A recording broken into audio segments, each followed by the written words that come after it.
നമസ്കാരം. Green plate കിച്ചൻ്റെ മറ്റൊരു വീഡിയോയിലേക്ക് സ്വാഗതം. ഇപ്പോൾ ചക്കയുടെ സീസണാണല്ലോ. നമുക്കിന്നൊരു ചക്കത്തരളി ഉണ്ടാക്കാം. അതിനായി ഞാൻ എടുത്തിരിക്കുന്നത് കുരു കളഞ്ഞ് വൃത്തിയാക്കിയ കുറച്ച് ചക്കപ്പഴമാണ്. ആദ്യമായി ചക്കപ്പഴം നമുക്ക് ചെറുതായി ഒന്ന് ബ്ലെൻഡ് ചെയ്തെടുക്കാം. ബ്ലെൻഡ് ചെയ്ത ചക്കപ്പഴം ഒരു ബൗളിലേക്ക് മാറ്റാം.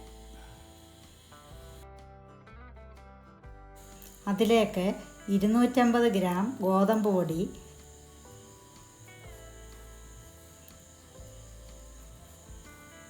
100 ഗ്രാം റവ ചെറുതായി വറുത്തെടുത്ത് ചൂടുവെള്ളത്തിൽ കുഴച്ചതാണ്. തേങ്ങ ചിരകിയത് 1 മുറി, വലിപ്പമുള്ള തേങ്ങയാണ് ഞാൻ എടുത്തിരിക്കുന്നത്. ഉപ്പ് 1/4 ടീസ്പൂൺ, ചുക്ക് ഏലക്ക പൊടിച്ചത് 1 ടീസ്പൂൺ, 2 ഏലക്കയാണ് ഞാൻ എടുത്തിരിക്കുന്നത്.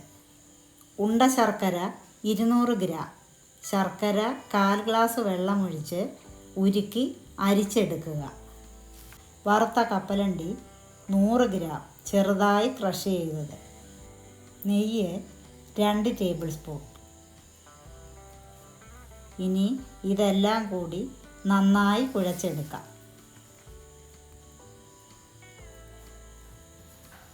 ഇപ്പോൾ ഇത് നന്നായി കുഴഞ്ഞിട്ടുണ്ട്.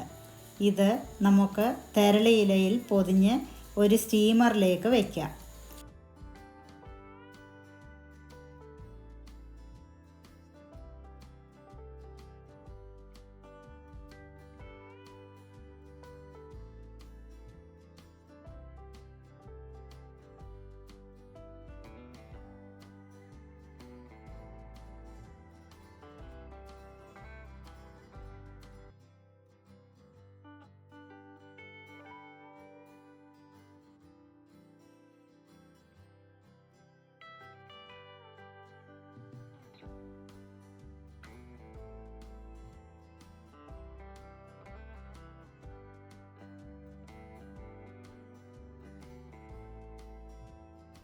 സ്റ്റൗ ഓണാക്കി മീഡിയം ഫ്ലെയിമിൽ 10 മിനിറ്റ് വേവിച്ചെടുക്കാം.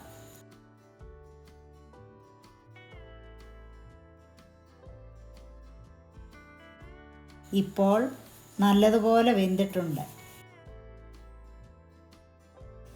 സ്റ്റൗ ഓഫ് ചെയ്ത് പ്ലേറ്റിലേക്ക് മാറ്റാം. രുചികരമായ ചക്കത്തരളി തയ്യാർ. വീഡിയോ നിങ്ങൾക്കിഷ്ടമായെങ്കിൽ ലൈക്ക് ചെയ്യാനും ഷെയർ ചെയ്യാനും സബ്സ്ക്രൈബ് ചെയ്യാനും മറക്കല്ലേ.